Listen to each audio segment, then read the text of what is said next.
দ্বিতীয় আগ্রহ ফার্মে আপনাদের স্বাগত জানাচ্ছি। আজকে আপনাদের রসের রাজা আম সম্পর্কে কিছু কথা বলবো। আমাদের জাতীয় বৃক্ষ হলো আম গাছ, আর এই জাতীয় বৃক্ষের এই রসালো ফল বা আম ফলটি নাম মুখে নিলেই চলে আসে দুইটি জেলার কথা। দুইটি জেলার নাম, সে দুটি হচ্ছে রাজশাহী এবং চাঁপাইনবাবগঞ্জ। রাজশাহী এবং চাঁপাইনবাবগঞ্জ এই দুটি জেলার আমের স্বাদ, মিষ্টতা এবং ঘ্রাণের কারণেই অতুলনীয় এবং সকলের কাছে পছন্দনীয়। আপনি যদি সারা দেশের যে কোনো আমের দোকান বা বাজারে যান এবং সেখানে গিয়ে জিজ্ঞাসা করেন এই আমটি কোথাকার, অকপটেই তারা মুনাফা লাভের উদ্দেশ্যে বলে ফেলে এই আমটি রাজশাহী।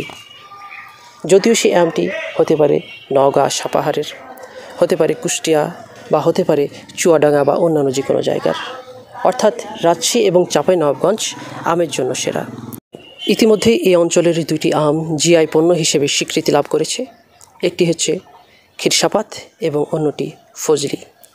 তো এই রাজশাহী এবং চাঁপাইনবাবগঞ্জ অঞ্চলের এই আমগুলো কোন সময় খাওয়ার উপযোগী হবে, কোন সময় গাছ থেকে পাড়ার উপযোগী হবে, সেই বিষয়ে কৃষি সম্প্রসারণ অধিদপ্তর ফল গবেষণা কেন্দ্র গবেষণা এবং যাচাই বাছাই করে একটি পঞ্জিকা বা ক্যালেন্ডার প্রস্তুত করেছে, যেটাকে ম্যাঙ্গো ক্যালেন্ডার নামে অভিহিত করা হয়। এবং এই ম্যাঙ্গো ক্যালেন্ডারটি জেলা প্রশাসন রাজশাহী 2025 সালে প্রকাশ করেছে। সেই ক্যালেন্ডার অনুযায়ী 2025 সালের গুটি আম গাছ থেকে নামানোর উপযোগী হবে 15ই মে, গোপালভোগ 22শে মে, রানী পছন্দ ও লক্ষণভোগ 25শে মে, ক্ষীরসাপাত বা হিমসাগর 30শে মে। ক্ষীরসাপাত এই রাজশাহী অঞ্চলে এই নামটি প্রসিদ্ধ, এবং রাজশাহী পার হলে ঢাকার দিকে এই আমটির নাম হয়ে যায় হিমসাগর। যদিও অনেকে বলে এই দুটো আমের সামান্য কিছু পার্থক্য রয়েছে। ব্যানানা ম্যাঙ্গো বা ল্যাংড়া 10 জুন, আম্রপালি ও ফজলি 15ই জুন, বারি আম 4-5 জুলাই, আশ্বিনা 10 জুলাই, গৌরমতি 15 জুলাই এবং কাটিমন ও বারি আম 11 সারা বছর। এই যে তারিখগুলো নির্ধারণ করা হয়েছে ক্যালেন্ডার বা পঞ্জিকার মাধ্যমে, এটার সঙ্গে যে হুবহু সেই তারিখেই এই আমগুলো পরিপক্ক হবে বিষয়টা একেবারেই তা নয়।